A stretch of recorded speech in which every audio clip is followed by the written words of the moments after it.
केंद्रीय गृह मंत्री अमित शाह गुजरात के वडनगर में भारत का पहला और सबसे बड़ा पुरातात्विक संग्रहालय का उद्घाटन करेंगे, जो इस पुराने शहर की 2500 साल पुरानी धरोहर को सामने लाएगा।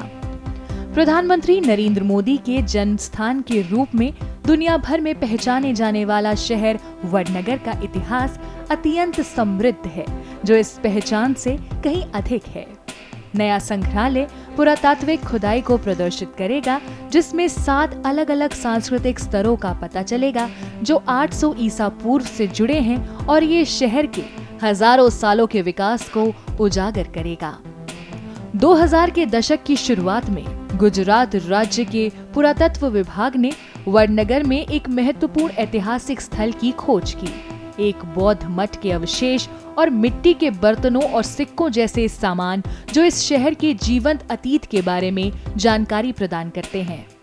वडनगर में गहरी पुरातात्विक खुदाई से IIT खड़गपुर, भारतीय पुरातत्व सर्वेक्षण और कई अन्य संस्थानों के वैज्ञानिकों के समूह ने शहर में मानव निवास के प्रमाण पाए हैं, जो अब अनुभवात्मक संग्रहालय का हिस्सा बनेगा, जिसका उद्घाटन 16 जनवरी को जनता के लिए किया जाएगा।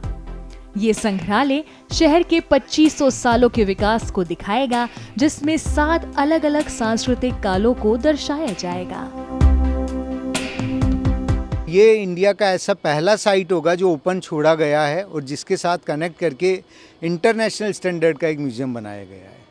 और अभी हम लोगों का ये भी प्लानिंग है, जैसे काफ़ी सारी यूनिवर्सिटीज़, IIT गांधीनगर है, IIT खड़गपुर है, बीरबल साहनी इंस्टीट्यूट है, तो इस तरह की काफ़ी सारी यूनिवर्सिटीज़ हैं जिनके साथ MOUs किए गए हैं, जो यहाँ जो फाइंडिंग्स हुई है और बाकी अलग जो यहाँ के सिस्टम्स वगैरह, वाटर मैनेजमेंट सिस्टम है, टाउन प्लानिंग है, उसके ऊपर ये सब यूनिवर्सिटीज़ अपने रिसर्च कर रही हैं।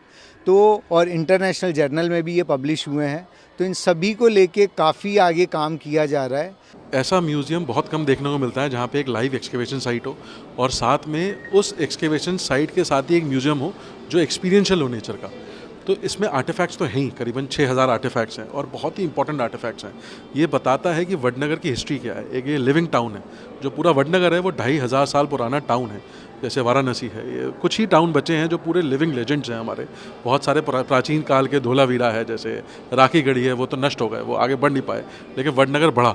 और जब इसमें खुदाई हुई तो पता चला कि इसमें बहुत सारी बुद्धिस्ट मोनेस्ट्रीज मिली हैं, बहुत सारे जैन टेम्पल्स मिले, बहुत सारे हिंदू श्राइन्स मिले। तो ये करते करते जो चीज़ें मिली सारी, उसके ऊपर ये पूरा म्यूज़ियम है। यहाँ पे जो भी खुदाइयाँ हुई है उनके फलस्वरूप जो है ये एक बड़ा संग्रहालय का आकार ले रहा है, ताकि भविष्य की पीढ़ियाँ इसको देख सकें। और वडनगर की जो यात्रा है, जो अविरल यात्रा जिसको कह सकते हैं हम, बिना किसी रुकावट के, बिना किसी डिजर्शन के जो लगातार चल रही है, उसको देख सके। और जो हमारी प्राचीन पीढ़ी का जो विज़न था, उनका जो दूरदृष्टि थी, उसको समझ सकें कि कैसे इस स्थान का चुनाव उन्होंने एक नगर की स्थापना के लिए किया।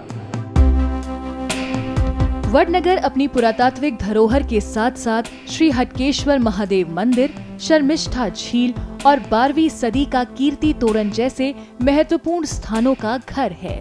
नया संग्रहालय, घड़ी टावर और कला गैलरी शहर के दृश्य को और भी समृद्ध करती हैं, जिससे आगंतुकों को इसके ऐतिहासिक अतीत और विकास की आधुनिक यात्रा का अनुभव करने का मौका मिलता है।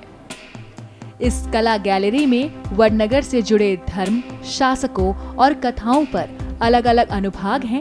साथ ही प्रधानमंत्री नरेंद्र मोदी के बचपन पर भी एक अनुभाग है। चाहे आप इतिहास के शौकीन हो, सांस्कृतिक रुचि रखते हो या बस शांति के समय बिताना चाहते हो, वडनगर एक ऐसी जगह है जो आपको लंबे समय तक याद रहेगी।